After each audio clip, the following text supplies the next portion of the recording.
I just wanted to start off by welcoming everyone who's participating, listening today, and also those of you who join the recording later on. We know that this time is a challenging time for our partners and friends in Africa and Europe to join, so hopefully you'll get to watch it tomorrow or over the weekend, but we do welcome you. And we're just really excited to have this session today. We are celebrating We Care Solar's 10-year anniversary, 10 years of impact, with this series of 10 by 10 events and webinars. So this week is the power of education, and the We Share Solar team is really excited to share more about our work with you. We Share Solar officially launched in 2013 as the education program of We Care Solar. We Care Solar is our parent organization, nonprofit organization based in Berkeley. And, but actually the origin of We Share Solar started in the early days of We Care Solar with some student and teacher volunteers helping to assemble some of the very earliest We Care Solar suitcases. So that's a story for another time. But before we begin, I wanted to just recognize our wonderful team. So we have co-founders Gigi Goldman and Hal Aronson on with us today. We have our senior program manager, Amy DONHAUSER, who's going to be moderating our panel a bit later. And we have our program coordinator extraordinaire, who's the liaison with most of our teachers. That's Ali Pemeril. And I'm Wendy Cross. I'm the program director for We Share Solar. So today we'll spend most of the session hearing from some of our very most important stakeholders, the teachers, who are the ones who really bring life to this program. They're the ones who have taken the time to go out of their way, attend teacher training workshops during their summer time off. They, go the extra mile to bring this program and hands-on opportunities to their students. And the teachers that we'll be hearing from today have also elected to teach this program year after year, some for several years running now. So we're excited to have time with them. But before we do that, I want to just give you a short overview of We Share Solar for those of you who are not familiar with our work. So our mission is to equip students for the future through solar energy education with real-world impact. The challenge that we're helping to address is limited energy access. There are over 840 million people around the world who don't have access to electricity. And so this is what studying looks like for many students in the world. And as you can imagine, it exacerbates inequities in education and really limits opportunities for the future. So we came in with the solar suitcase. This is the We Share education kit. This is what it looks like unassembled. You get all of the components that you need to build a high quality solar electric standalone system. And then when it gets built by students as part of a more robust education, hands-on science and education curriculum, some of the solar suitcases then get deployed to energy scarce parts of the world where having standalone solar can really provide a lot of opportunities. So this kind of permanent installation solar suitcase can last rooms and provide 6 hours of continuous light. I'll show you some examples of what it looks like actually installed. So this is our older model solar suitcase, but installed by our partners in Kenya, the Women in Sustainable Energy and Entrepreneurship. And this is one of my favorite pictures from Kakuma refugee camp, where our partners at Change Matani in Kenya we're installing solar suitcases at Gambella Primary School. Oops. And I think one of the neatest parts of our program is that it's not just about building and deploying suitcases, but it's really about forming a connection and having that kind of global service and humanitarian context. And so our program builds an exchange of letters, artwork, photos between the classes in the US build the suitcases and the students that receive them. We also include solar education for the students that receive the suitcases in East Africa as well. So at this point in our 7 years of We Share, we've refined our program along the way, and we've added several different program models, but they all follow this core approach, which is learn, build, share. We have a robust teacher training program. We have really comprehensive We Share Solar curriculum that's all digitally accessed that we continue to develop and build on. It's project-based and really kind of highlighting hands-on learning wherever possible. And then we have the Solar Suitcase, which is the culmination of a We Share Solar program. Our students build a suitcase. And then I just shared the sharing part of it, which is when the suitcases go out into the world to be of service. So these are just some photos from teacher training workshop over the years. Our school programs, we've been able to expand quite a bit over the past 4 years to different cities and states across the US and internationally. And then our solar suitcases get deployed to mostly right now to Kenya and Uganda. We have really strong partners there who work with communities to find the most impactful placements. They do the installations, they do the follow-up monitoring and evaluation, and they share back the photos and stories with us. And then another part of our program that's kind of evolved over the years and really kind of organically came from teachers and from a need is to not only send our suitcases internationally, but to also find a use for them locally and domestically. So we've been having suitcases used for emergency preparedness, for wildfire relief, which is important in California right now. And we've even had some systems be donated to local search and rescue departments.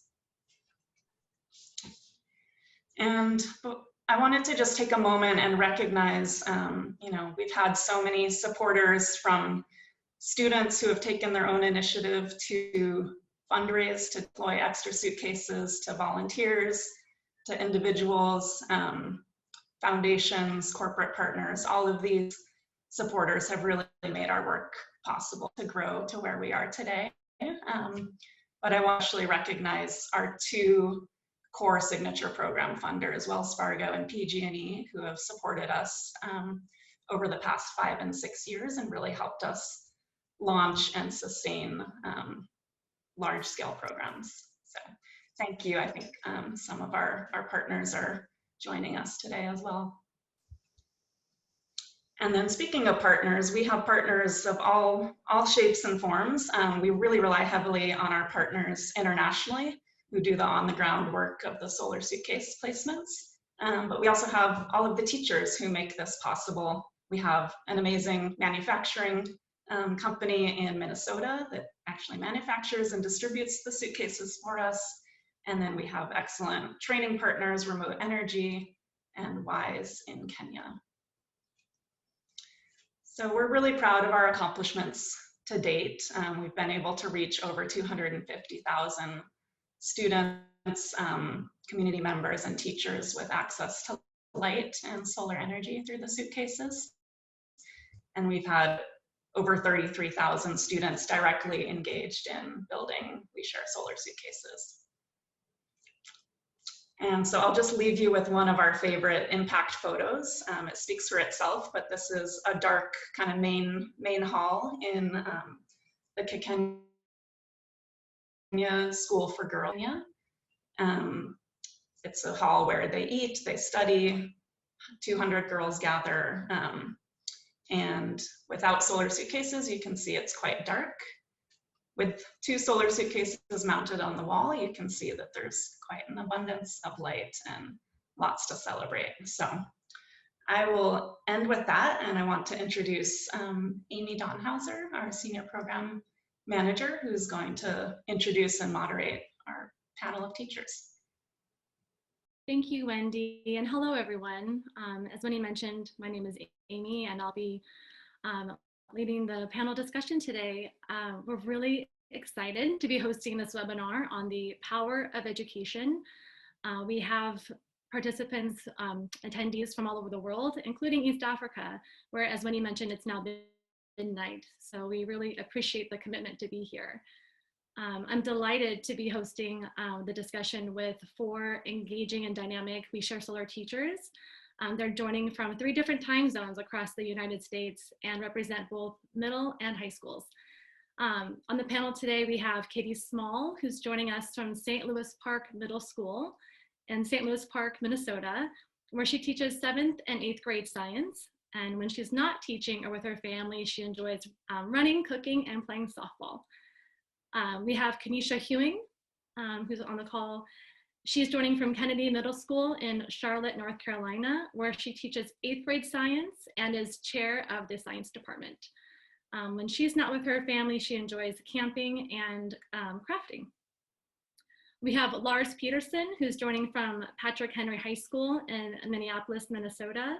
He teaches principles of engineering, civil engineering and architecture, computer technology for grades 9 through 12. He has many interests, including outdoor sports, foreign languages, and documentaries. And finally, we have Ricardo Moreno joining from San Pascual High School, where he teaches 9th grade biology, earth science, and like Lars, he enjoys outdoor sports, hiking and fishing, and also has a passion for environmental education. So before we begin our conversation, I just really want to say that the 4 of you are with us today. I know it's, but we are so excited to be able to share your stories and experiences with our wider. Okay. As you all know, this has been a very for everyone, and with the global pandemic leading to closures worldwide. Box that they rely on as they lead. Start with you, Lars.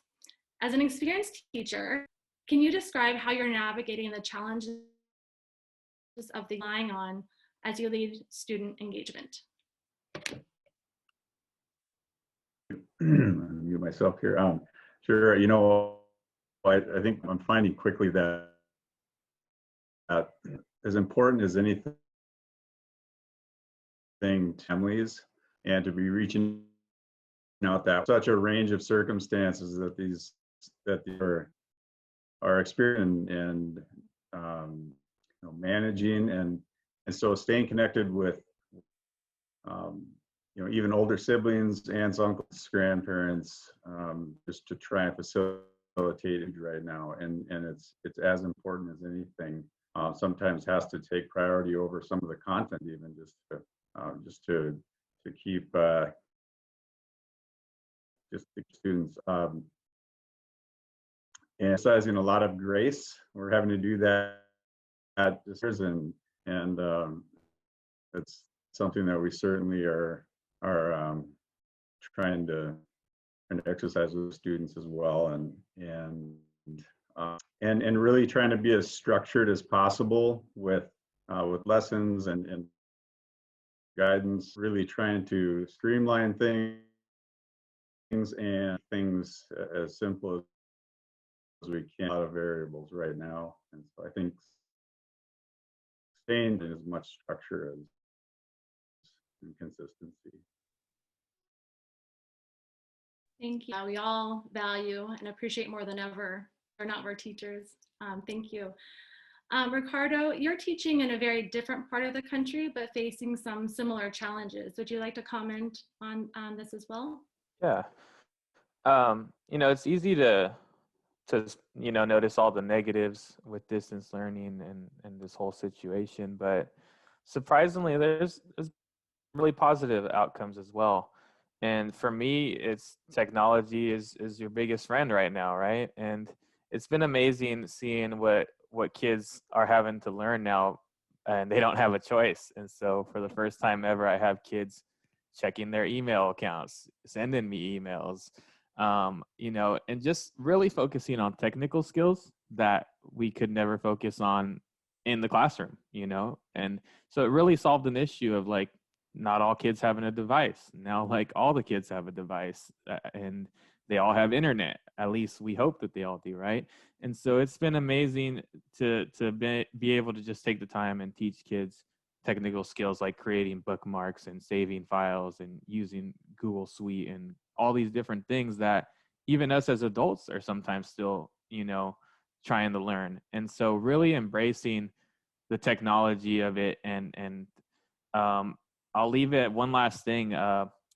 Even meeting with kids through a platform such as Zoom, before you used to ask a kid, come by at lunch to see me or after school for extra help, and they could never make it and whatnot. And now there really isn't any excuse for not showing up to a Zoom meeting and having this one-on-one conference with nobody around. Kids don't want to meet at lunch when everyone can see that they're meeting with their teacher. But now it's a lot more confidential, and just in a way creates like a new type of connection. So really just embracing the technology and taking advantage of the opportunities and new opportunities we've been given. Thanks for that. It's so nice to hear the positive learnings from such a challenging year. Well, as I noted in the introductions, you all teach science, but with different areas of specialization. Lars and Katie, I want to ask you, because you teach high school and middle school, if you could talk about how you adapt the We Share Solar curriculum to what you teach and your interests in your class. And Katie, maybe we'll start with you. Sure. So one of the things with what I loved about the We Share Solar, it already was very focused for middle schoolers. There was so many hands-on activities that they could use before even building their suitcases. So we played a lot on that with the curriculum of going outside and stomping on sticks and having things fly in the air, and then changing our objects and having more mass or less mass and seeing what would happen, and then making that relate to the suitcase. The students absolutely loved doing all of the hands-on activities, and then of course building the suitcase as well. And it goes really great with our curriculum for 8th graders, we talk about renewable and non-renewable resources. And so we used the suitcases as our foundation for that unit of talking about how it's a renewable resource. That's great, thank you. Lars, you teach high school. I'm wondering if you had a different experience. Well, it really does align well with my classes as well. My engineering class is a principles engineering class, and in particular, there's a unit we have on kind of on electrical circuits, and it fits so well with that. And I actually replaced some of that with this, and there's a lot of neat hands-on things that they're able to do in the classroom and with some of the things that we have for them to work with, but a lot of it ends up being, there's some model building, but a lot of it's simulation as well, especially now with distance learning, and but even when we're in the classroom. And what this allows is for just the world outside the classroom, or the real world, to enter the classroom a little bit more, and the students get a sense of the practical application of what we're learning in the classroom, and see firsthand how it applies and how they can employ the skills that they learn, that they acquire, to build these things that are going to have a very real impact on the lives of really their peers in a lot of ways, just in another part of the world. But so I've been able to it's fit really well with the curriculum, and the kind of the building, the actual building of the suitcases themselves. There's some principles of mechanics that we can discuss along the way as well, but they really light up, no pun intended, when they're working on this stuff. And it's neat to see them make the connection between what they're learning in the classroom and how it's it can benefit real people.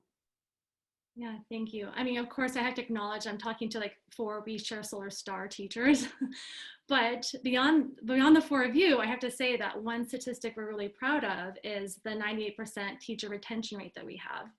I'm going to turn to Kenisha and Ricardo. And Kenisha, I know she's stuck in traffic from picking up her son from school, but she's here with us now. And Ricardo, to sort of build on what Katie and Lars were saying about the hands-on value of the program in the classroom. Kenisha, you started teaching We Share Solar curriculum 3 years ago. And Ricardo, I know you've taught it and also brought it into your environmental education club.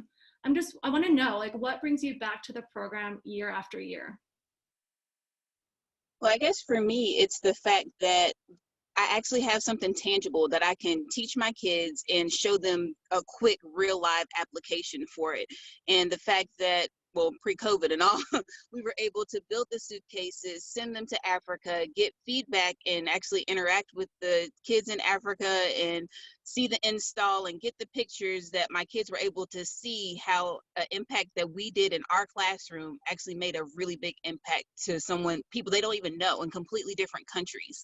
And so just to see the light bulb moment happen, I made this, it works somewhere else, it's helping other people, and just the connection that they're able to see from the curriculum I have to teach anyway to actually being something rewarding for them. It's just something that I would do that every year if I possibly could. So, and you are, so thank you. I have every year they've offered it back to us, I've been there.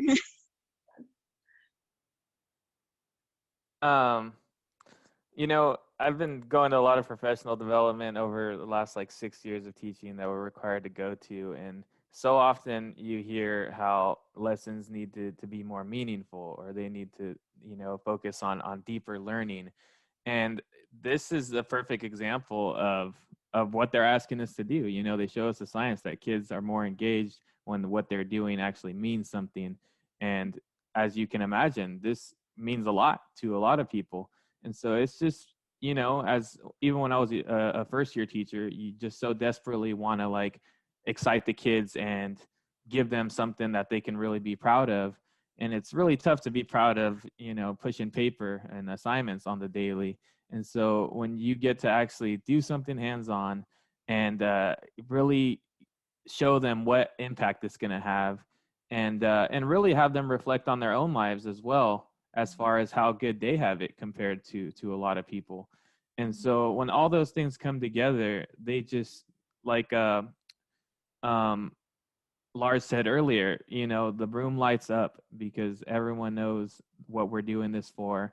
And at the same time, you're actually getting to learn new things.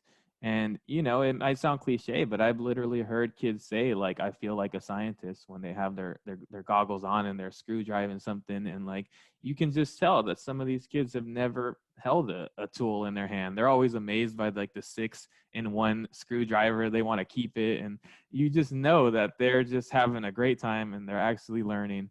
And it's like, it's what we strive for as teachers. So like, I wish we could have all our projects be like that. So it's easy to come back to it every single year. Thanks for that. And that's actually a perfect segue into my next question. And I want to follow back up with Kenisha and Ricardo on this question. So you're saying, we're talking about students as like this one group, but really we know that several studies show that women and minorities are underrepresented in STEM fields. And so my question is, do you see this impact that you see in your classroom? Do you see it resonating across different student groups, maybe girls or minority groups?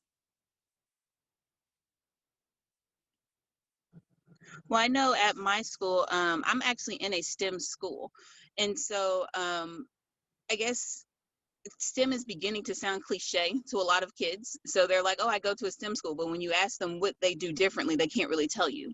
And so when I bring out the suitcases, sometimes the girls look a little intimidated because a lot of them have never held a hand tool. They've never used one. But the boys are like, oh, I got this. I can figure this out. But they are young men that think they know everything. And so they try to build it without following instructions and looking at the instructions. Whereas my girls are more so, I don't want to break it and mess it up. So they're like meticulously going through this. They've taken off that control panel, I know 13 times just to make sure that it's there where they need to go.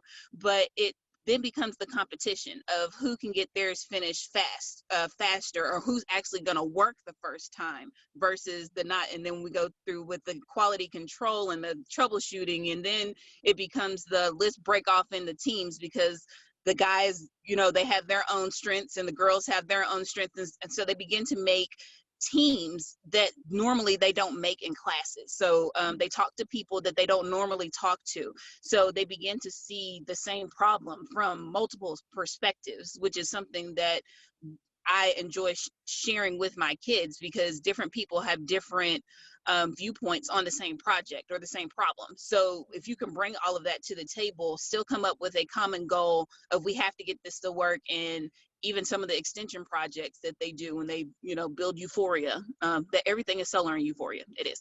But when they're able to do those things and work with people that they don't normally work with, but then are also able to see different strengths that come out of different people, which you don't always get to see in a traditional classroom. So. That's great. Thank you.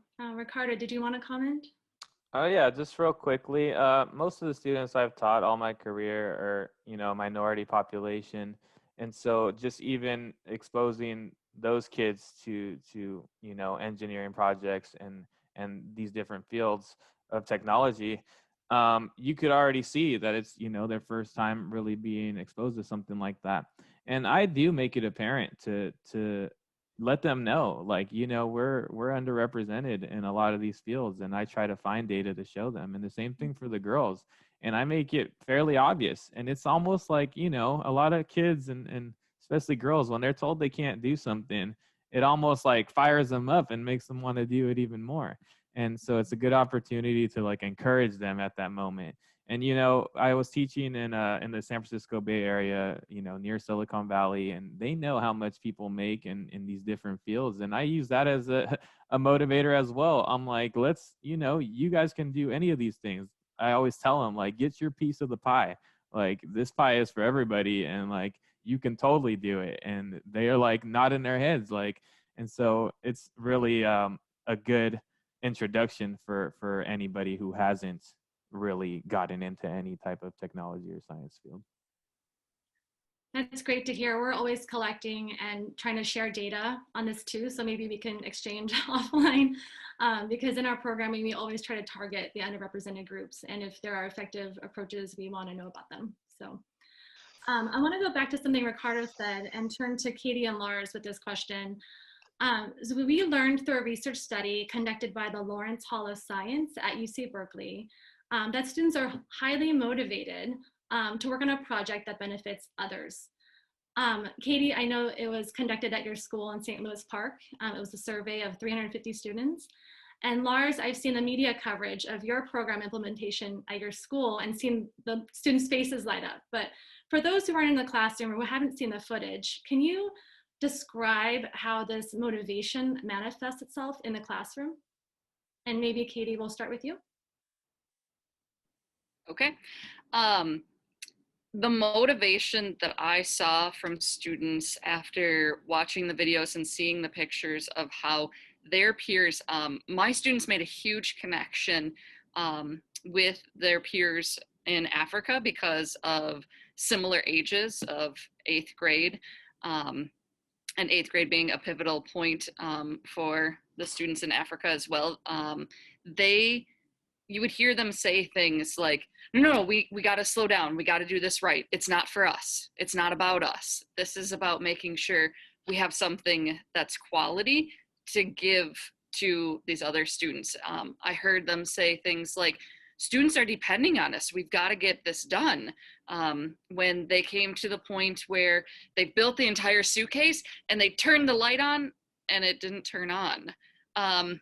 There's a lot of times, a lot of my students would be like, well, I guess it didn't turn on. And with this, they were like, no, we have to figure it out. We have to go figure out how to get this light bulb on because we're we're giving this to somebody. It's not something that we're going to be using to study, but we want other students to be able to study and make their lives easier because we built this suitcase for them. So seeing that motivation to continue this project all the way through, my students were devastated when we were told that we were going distance. Because even though we built them in the fall, in the spring when we went distance, I had multiple students like, well, what does that mean for our suitcases? We're supposed to get letters back from our suitcase. We're supposed to see our suitcases. And I'm like, I can't tell you. I don't know. Most of them we're in a smaller district, and so I still like communicate with a lot of them at the high school, and they're still asking, and I'm like, I'm still not sure. So like that was one of the most devastating things for my students, was after all of their work of still just that waiting. They really are motivated to make sure that they were helping other people. Thanks, Katie. Before Laura's comments, I just want to say that with all of the challenges of the year and logistical challenges, et cetera, there have been some delays with the deployments, but they are happening. And Allie is working tirelessly to get placement stories to you and your students. The formatting might just be a little different this year, but they will get those impact stories. And for everyone in the audience, Wendy, our program director, will be following the panel discussion, going over some of our deployment details and overview. But Lars, sorry, I didn't want to cut you off. Oh, no. No worries. Katie said it really well. And I think a lot of that middle school energy seems to, I don't think, I feel like our high school students, it seems like a lot of that middle school energy shows up with them through something like this, and it's also highly observable. Their body language and just the look in their eyes, and their whole countenance shifts when they're in the middle of this this project, and the laughter and the teamwork, and they're so present, and it's neat to see them so present with something, and they're really thinking.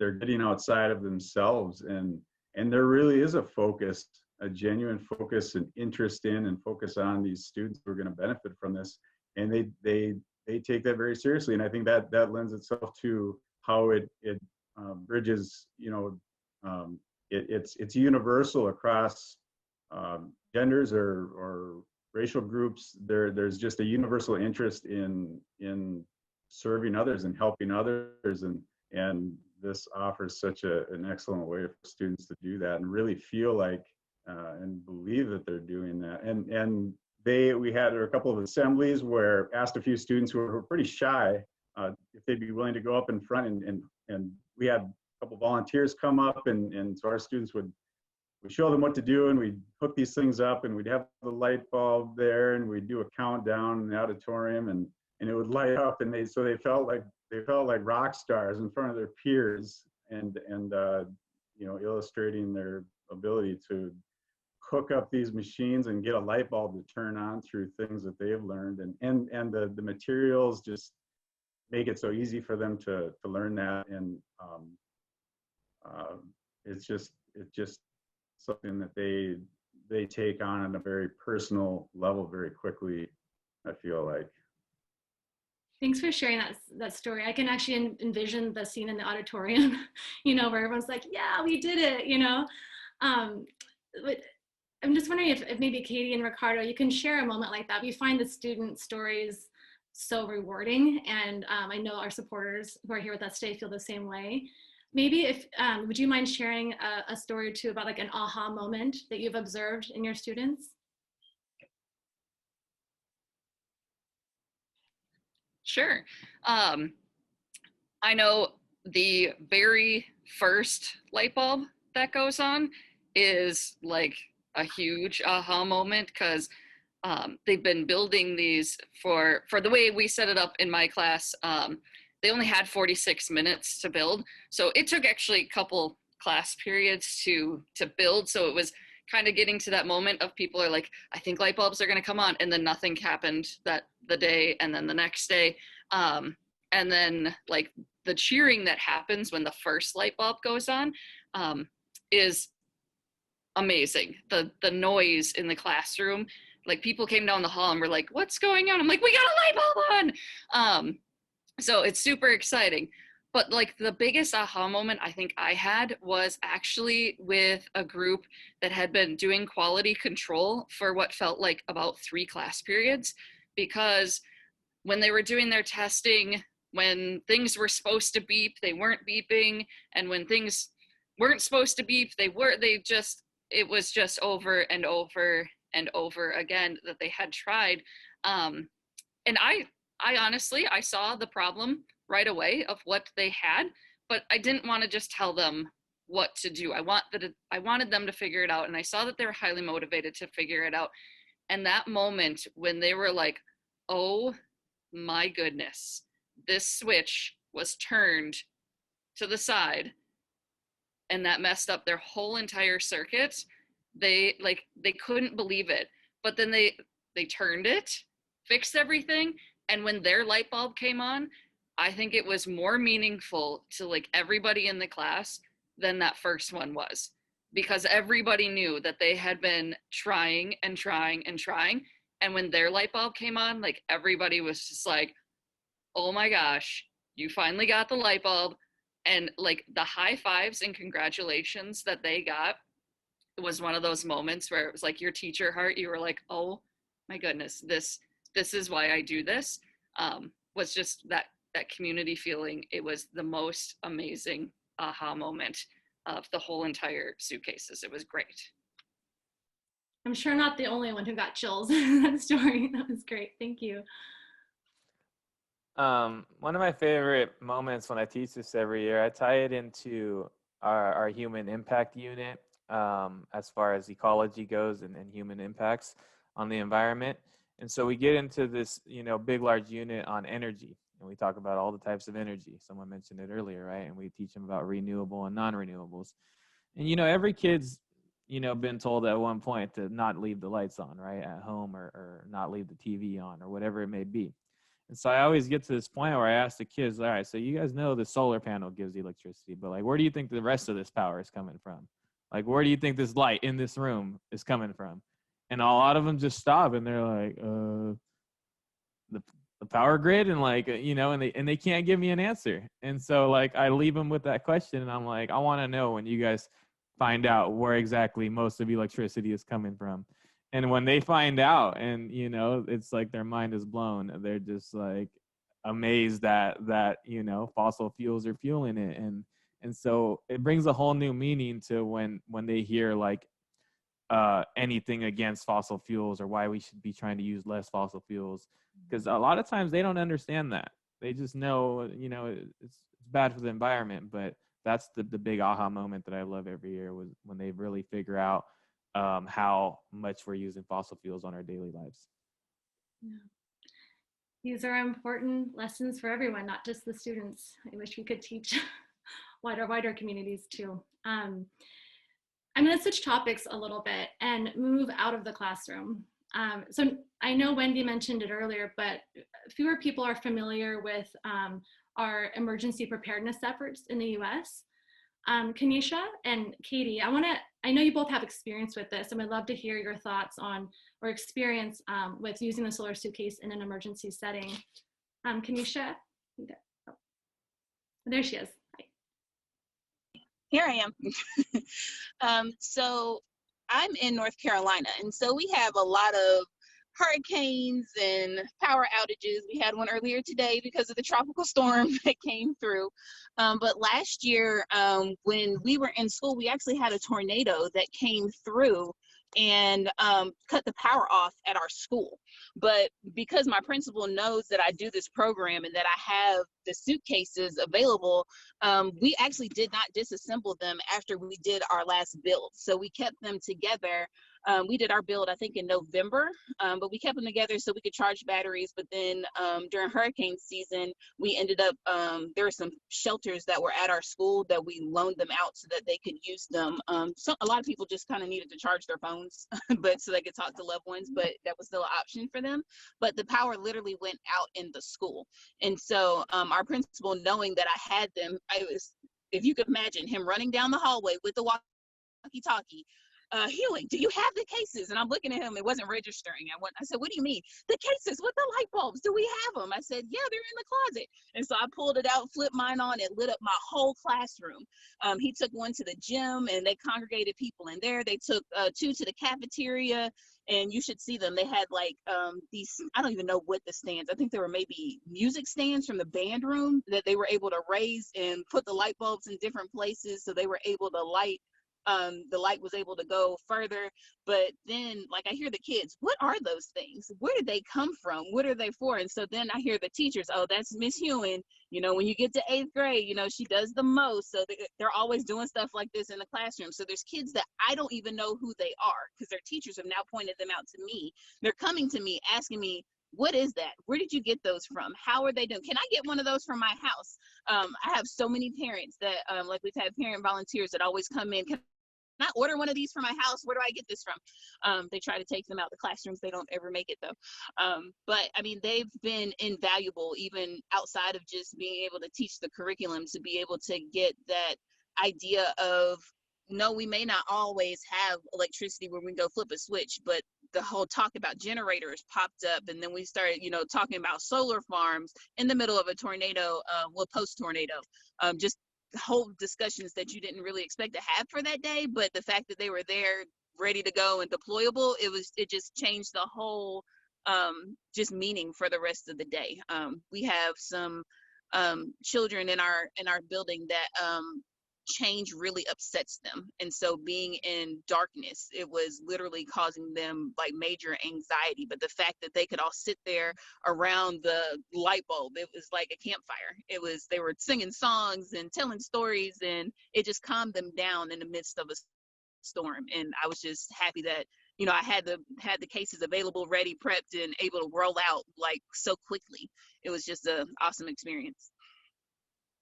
Thanks, that's such a great story. And I also think, I mean, not that you would will yourself to be out of power, but what a great learning for the students to see their work in action, and that they could help their peers in that situation. It definitely was. And I know the first year that I was in the program, we had the 2 cases, and the other ones hadn't been delivered at the school yet. But there was a hurricane that was coming through. And so me and my son literally built the whole thing in my kitchen. And so just because we didn't know what was going to happen with power and all the rest of that, and our power did go out, but the fact that we had them batteries charged and all the rest of that, even he was like, wow, you get to do this in your class? Why didn't I get to take your class? And so Great. Yeah, mine's pretty similar, actually. It didn't happen at our building, but the kids did say that they were like, hey, Miss Small, are we going to keep these suitcases together? Or like, what's going to happen to the couple that we're not deploying? I was like, yeah, we'll keep them together. Like, yeah, if something happens, then we'll have them here. And I was like, and that means you don't get sent home because we'll have light. And then they were like, oh, maybe not. So we talked about here in Minnesota of some of the emergencies, if we have ice storms or blizzards, tornadoes, those types of things, so that we could deploy. But actually what happened for me was this summer, my own personal kids, are also fascinated with this. So I took the suitcase home before I taught to my students, so that I could make sure that I was comfortable with it. And my 5 and 8-year-old became just fascinated. My 5-year-old specifically is like, we need to make sure we charge this. Let's charge it. And so he always has it out charging. And we actually had a tornado come through here in Minneapolis probably like a month ago or so. And a large tree actually fell on the power line next to my best friend's house. And she was like, I mean, we don't have power, and things were like exploding in the backyard and stuff. I was like, I don't think you're gonna have power for a while. And that night I was like, here's the suitcase, here you go. And so she set up the light in her living room, and then was able to charge the battery during the day, so she didn't have to worry about cell phones not being charged and running out. And they ended up not having power for 3 days there. And she had the suitcase to to keep her running, and her neighbors then also came over and charged phones as well on the suitcase. Now you're making me think I need to be charging mine at my house. It's raining here. There's a storm outside. Well, we're out of time for the panel. I just do want to leave with one question for the panelists. And if you could answer in 1 or 2 sentences. We focus a lot on students and student empowerment, but I'd like to hear from you what teaching the We Share Solar curriculum has meant for you personally. Maybe we'll start with KENISHA. Well, for me, it's been one of those rewarding things, because it's like you always want to make a lasting impression on kids. You always want them to do their best and all the rest of that. And like I said, I started it 3 years ago, and I'm I guess social media friends with some of my students, because I have my own site for my class. But just to see some of them, when I post the new pictures from the next year, the kids are like, oh, I remember doing that. That was such an awesome experience. I've had kids that have joined like the Duke Energy summer program because of that particular program. So to have kids be able to see that the stuff that you're learning in science class, you have the ability to go make money from these things and do things that you actually enjoy doing, is just the biggest reward for me. Thank you. Ricardo? For me, on a personal note, you know, I grew up in Stockton, California, which is in Central California, and I went to traditional public school, and my science experience was, you know, science equipment locked away in the cabinets and not ever getting that chance to really use any of it, right? And so I knew when I became a teacher, like I wanted to give kids a different experience. I knew I wanted to be more exciting than the experience I had. And when this opportunity presented itself, it was, you know, crystal clear. Like I'm going to get to actually provide kids with something meaningful, something exciting, something hands-on. And it's what I strived for. And I never knew it was going to come in this form. But when it did, I knew it was something special. And it's proved that over the years. And so really just taking the inequities that I grew up with and feeling like I'm really closing that gap has been really meaningful for me. Thanks, Ricardo. Thank you. Katie? For me, this program helps me as a teacher fulfill some of the biggest dreams that I have for my students. As a science teacher, I want my students to see that there's going to be issues that they are going to come across, and it might not be a worldwide issue, it might be an issue personally for them, but that they can be the change makers in the world and in their personal lives, that they can solve any of the problems that they can encounter. And I also want them to see that science is ever changing and evolving, and that some of the stuff that they're learning right now is because that what they're going to do with their life doesn't exist yet. And this was one of the ways that a lot of kids were like, wow, there's going to be a lot of things to do with solar energy, with wind energy. We have to have more people working with renewable resources in the future. And a lot of kids saw that. So to be able to use this as a way to get this out to students and for them to be able to see that they can be a change maker through these is one of my dreams for my students. And so the suitcases have allowed me to do that. Thanks, Katie. And last but not least, Lars. You know, one thing that I feel like I've felt really empowered by is just the ability to industry with our classrooms and with our students, and to just the many different ways there are to invite industry into the classroom and connect students with it. And those degrees of separation that they might feel between themselves and different different areas of the workplace, and let alone, you know, renewable energy and solar energy. Just they're reduced dramatically. The students just feel so much more. It just all seems so much more approachable to the students after things like this and something like this. And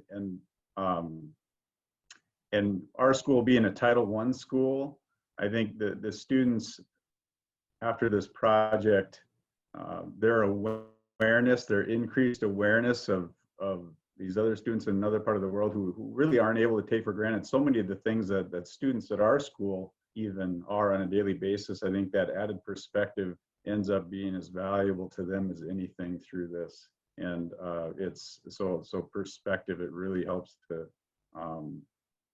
it really adds a lot of perspective, and it's pretty humbling at the end of the day, but all in very good ways. Great. Well, thank you all. I know I speak for everyone when I say your energy and commitment are just really inspiring, and our future, my future is better because of your work. So thank you. I know we've received a few questions through chat from the attendees, but we're gonna hold off right now and finish and answer them at the end of the webinar. So now I'll turn to Wendy, who will provide an overview of our international programs. Thanks, Amy, and thank you to all the teachers. It is just, it fills me with so much gratitude to hear your stories, and I know teachers have been through so much this year, so you guys are really doing incredible work and have a lot of gratitude from all of us. I wanted to, since as we mentioned, it's kind of the middle of the night for our partners in Uganda and Kenya, I wanted to just bring in a little bit of the piece of work that we're doing there, which brings me a lot of personal joy. It's something that's always been our North Star in this program, to not just be building suitcases with American students and sending them to Africa, but to eventually be able to have our full education program in areas where we've deployed suitcases. So we've been able to start that process of bringing it full circle over the past couple of years, and that's really been possible through some amazing partners in Uganda. There's the Kabale community team and a partnership with Kabale University. There's Brick by Brick, a nonprofit organization in Uganda who we've worked with. And in Kenya, we just have this amazing team of all-female trainers in the energy sector from WISE, which is Women in Sustainable Energy and Entrepreneurship. They have led installations, all-female teams of installers and technicians, and they've also started to lead trainings for us. And we have Change Matani, and if you've seen some of the beautiful photos of our placements, almost all of those come from Brian Nganga, who leads the Change Matani community-based organization, a group of young men and women who do a lot of our solar installations in Kenya. And then in Kakuma refugee camp in Kenya, we've been able to install over 40 suitcases in the past couple of years, and our partners there are Resilience Action International. So we've, in the past 2 years, really started several pilots to see how this would work to bring the full education program to schools there.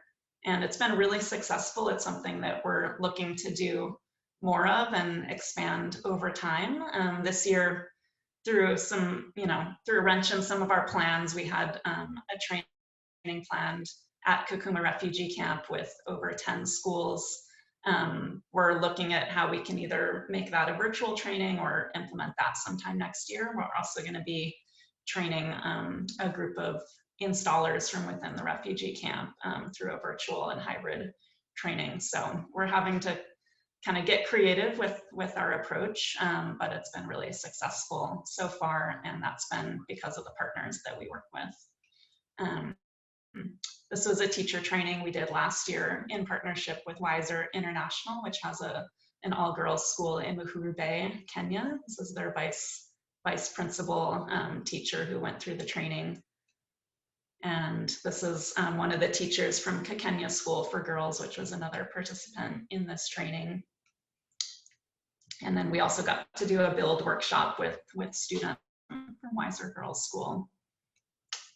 And then, as I mentioned, our partners, WISE, which are based in Nairobi, the all-female team, they did a virtual training this summer, and since then, and we trained 10 of their trainers, and since then they've gone out and done a series of 4 different STEM workshops because the schools have been closed in Kenya since March. They just opened last week for a few of the grades. But they were able to do these workshops with a lab loaner set of solar suitcase equipment and have them build and then take it apart and reuse it. So that's a way that we can make it kind of an affordable, sustainable program to implement there. And I wanted to just share a quote from Helen, who's one of the WISE trainers. She was also part of the Tech Women program and did a fellowship at SunPower last year. But she said it was so great to see students who were so adverse to STEM change their mindset by the end of the training and embrace technology and renewable energy. It's very fulfilling to see the change and be part of this process.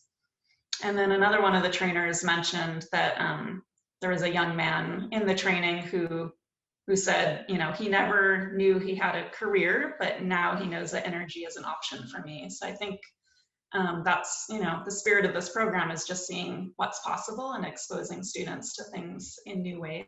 And we're really excited to get to be a part of it and to start expanding our international presence as well. And I think I'm gonna just pause there and turn it over to Gigi Goldman. She's not just our co-founder, but she's also our bright light on the team.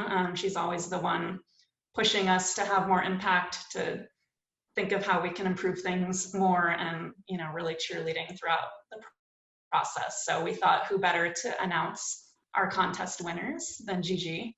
So I'm gonna turn it over to her.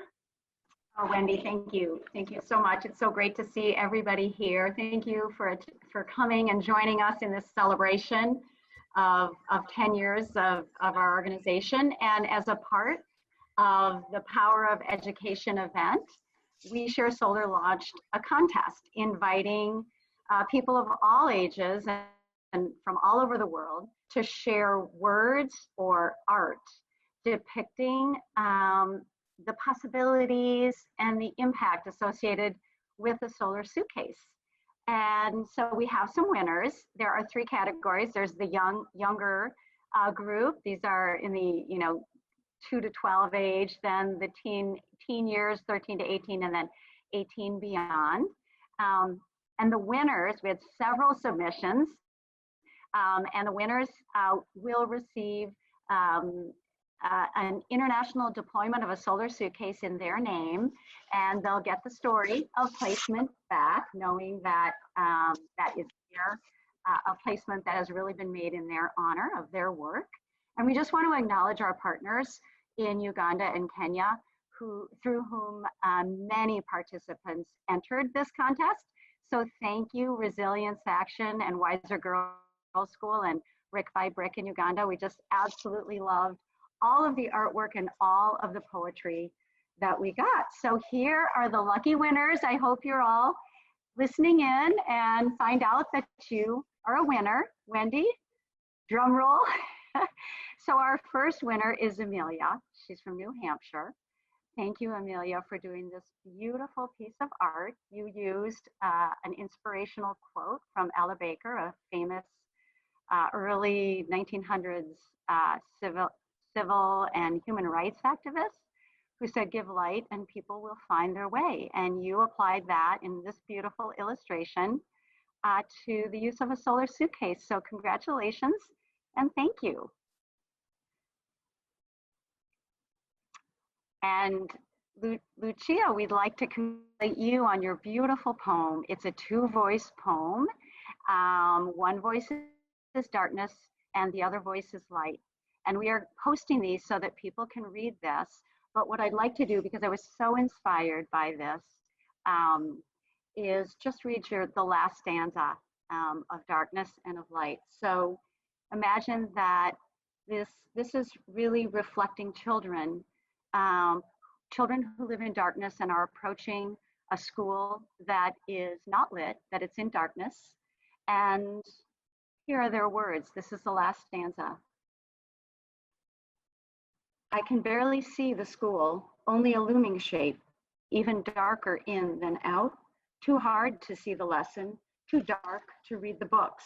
One by one, we turn around to begin the long journey back to where we started, hiding in the darkness. But then the voice of light speaks, and this illustrates a school lit by a solar suitcase, which this school is lit by a solar suitcase. I think this is from Uhuru Bay. And it says, the school glows, lit, bright but not burning, lit by the sun of days past, light cutting through the gloom, dissipating the darkness. We gather around the light, learning for our futures, advancing ever further and glowing in the light. So thank you so much. Lucia, you did a great job on this beautiful poem, and we're so happy to declare you a winner of your age group. And we'll go on to the next. Fred from Kyotera, Uganda, you are a beautiful illustrator. This is a fantastic illustration of a solar suitcase. And what I really loved is that you took out the internal workings of the solar suitcase to show us the flow of energy through the system. So we see the sun shining down on the panel, entering into the main control board and working its way over to the loads, to the lights. And thank you. You are a true illustrator, and we congratulate you on this win. Thank you. And now our last award goes to Lucy Grace from Kampala, Uganda. We love your poem, Lucy. It so expresses the coming together of this We Share Solar program of students who build the solar suitcases anywhere in the world, sharing those suitcases with students who need the solar suitcases. And so I'm going to read your poem in its entirety and hope that it is as impactful for everybody who's listening as it was to me when I first read it. I love it. It's called Hope's Breath. The battle between light and darkness is as old as time, a battle of truth and madness, life and death, the light bringing hope's breath and the dark taking it all away. In this darkness came the light. This frightful night, you brought us light. The sun packaged a chance at a chance to make things right. We were flung afar, distant and forgotten by those to whom we were supposed to matter, broken and hidden by those wielding all the power, hidden in the inky blackness, but still of some importance, of value enough to be noticed by you. You felt it, our plight, and you came marching in to assuage this fright. With a torch oh so bright, you brought us light. Time is a precious thing, yet you share yours unasked. You give so we can save ours, fulfill tasks, add some value to it, learn, and pave the kindness forward, onward. You bared your heart unmasked, revealing love's truth, killing despair, and because you shared, we share. Congratulations on that beautiful poem, Lucy. It was absolutely wonderful. And I just really want to take a moment to share with everybody what We Share Solar really means to me personally. To me, We Share Solar is the lifeline.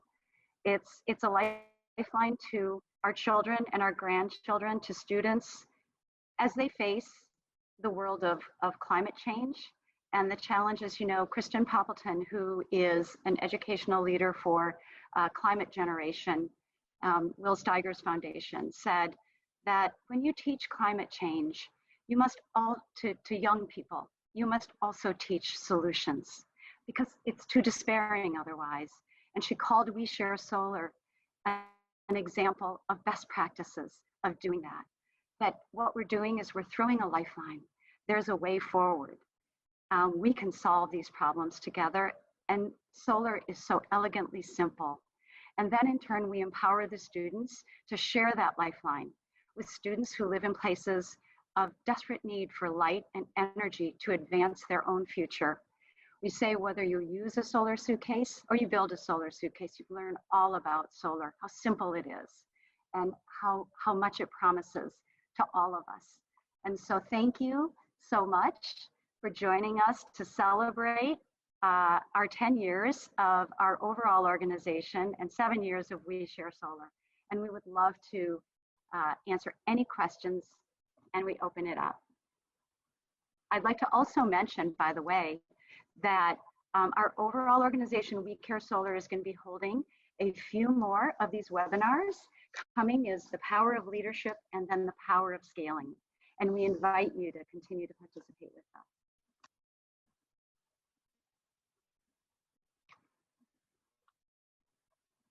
Wendy, I'll turn it over to you for any questions. Sure. I know we got a few questions in the chat early, and I saw that Kenisha answered one of them, but I thought I'd just open it up if anyone else, the teachers, wanted to join in. And I know we also have some teachers who are non-panelists, but I see John Clark and some others on there. So if any of you want to chime in with your experience, that's great as well. But the question was kind of knowing how the reactions and excitement from the kids might trickle down to their parents, so that parents appreciate the hands-on experience and support it. So Kenisha gave her response in the chat, but if anyone else wanted to share, that's great. I can share quickly. We had a great parent response to this. Being it was our first time teaching it in St. Louis Park this fall, this last fall, we didn't have parents coming into the building because we just weren't quite sure how everything was going to work out for us. But after doing this and parents hearing from their kids about this project, I actually had multiple parents that had companies set up of like volunteer hours to come in for this year to help us. Of course, all of that is put on pause to figure out when any of this can happen and if. So we had a lot of parents have a lot of interest, and we had a lot of parents interested in how they could donate to help this program keep going in our school as well. Thank you. Another question that came in was if anyone of the panelists could share about connections that they made with communities that have used the solar suitcase, or what excites your students about the installation piece of the project. Well, I know with us at Kennedy, our first year, we got to actually talk to you, and Wendy, when you were actually in Africa with some of the students, and they were, we actually got to have a live panel discussion over Skype. And I think my kids, they got it, but they really got it when they were like, wait a minute, we can really talk to them, what's going on? And the first few minutes were real dry, just, hi, how are you? What's your name? What do you like to do? But then it started getting real in depth, and we didn't facilitate anything. We just let them talk. But to hear them have conversations about just everyday stuff that affects teenagers, regardless of where they are. And I know after we logged off, my kids, they were talking, they were like, man, they're just like us. I didn't know. I thought that they would have been different. And it just kind of changed their whole perspective on just globalization, because a lot of them have never left Charlotte. So they don't even know, people or how people interact in other states, let alone in a whole nother country. So it was very eye-opening for them.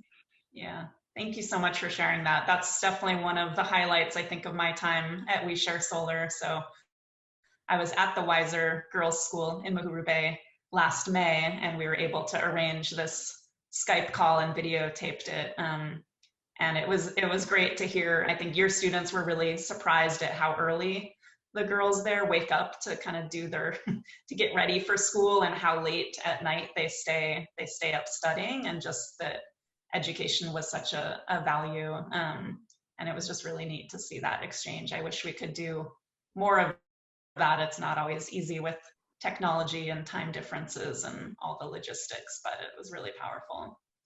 Mm. That and it was also a piece of it was you, because that first year, I remember like everybody came out to the school. Jim came and you guys, and they actually saw you. And so when they actually saw you in Africa, they were like, wait, you can really travel with, they know people travel, but to know that you could actually have a job where you can travel and go to different countries and install stuff and do things that you really truly enjoy and like doing, they didn't put two and two together. Like, I guess they didn't think that you can work and have fun and enjoy what you do and do some of the other stuff that they like to do. But just to say, man, she was just here in November and here it is April and they're installing our suitcase, and they actually saw our suitcase with our names and they had the letters and the pictures and they're like, man, that's really us. So I don't know why that disconnect was there. Then when we talked to you guys in Skype, it just like all came full circle. And you know, the funny part is, because of that whole experience, our first year, the kids went and told their parents, and their parents talk. So now the upcoming 8th graders are like, well, we want to go in your class. Are we doing the suitcase thing or what's going on? And the parents will email me and ask me during the summer, you know, are y'all doing that this year? What's going on? So world travels really, really fast. Thank you. Yeah, that's really special. I see a question here from Carol asking how to get this program into schools, which is a great question. Our goal is always to expand and to be able to provide the program to as many teachers and schools who want to offer it. You know, of course, resources is one of our biggest challenges. So any time that we can find funding partners, that helps get programs off the ground. But we're also working really hard on kind of a do-it-yourself or a more virtual-based option for the program, and that'll be something our team is launching in the next 6 months. And so our hope with that is that it will be able to reach, you know, all the different areas of the world, not just in the US, but places that really want to offer the program, but where we might not have, you know, kind of the corporate partnership or support to do an in-person big teacher training, but that we would be able to offer it. So I would say if you're really interested, get in touch with us, and we'll keep you kind of posted as those things develop. But you know, just spreading the word and raising visibility of this program is really helpful as well. So thank you. Does anyone want to ask? If you want to ask a question live, feel free to take yourself off of mute and off of and be on video and just ask your question. We can have a bit of a conversation. Just so good to see everyone. So I don't have anything profound or special to say, but I just got a great deal of joy listening to everybody talk and the teachers, and each one of you said things that really moved me. So felt like a reunion, and I just love to see where you took the tools and the opportunity and what great places you took it to. So great to see you all. Thank you, and keep on going. Jeez.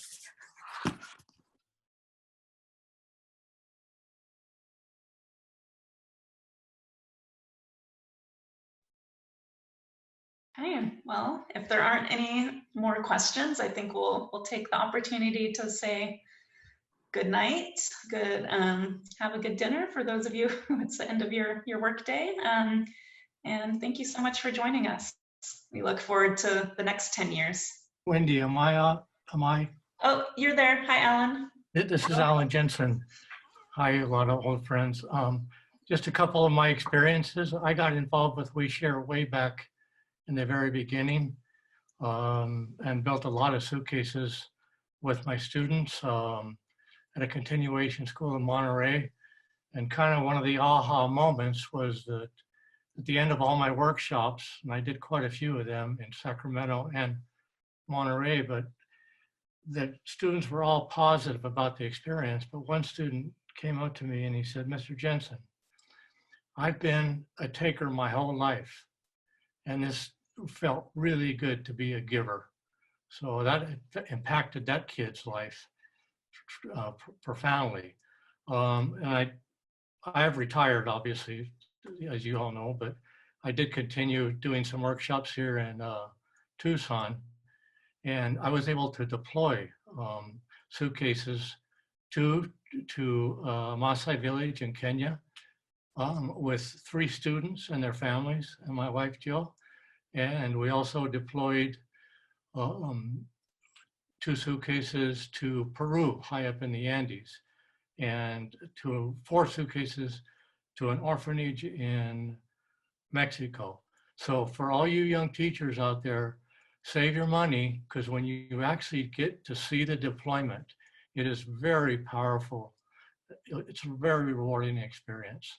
And I'm proud to be part of We Share Solar. Thank you. Thanks, Alan. That was really nice. Nice to hear from you. I know you were one of the first teachers I connected with 4 years ago when I started with We Share Solar. So it's great to have that history. All right. Well, on that note, I think we'll say good night and thanks again. Take care, everyone. Thank you all. Thank you, everybody. So good to see you. Thank Good you, to see you everyone. guys. Thank you. Good to see you, Gigi, Hal, See you, Laura. Linda. Thank you. Oh, hey, Linda. Hi. All of you. Thank you. Thank you. It was a Thank Thank wonderful you, you. Carol. program. Thanks. Thanks, Alan Jensen. So good to hear you. See you, Alan. Thank you.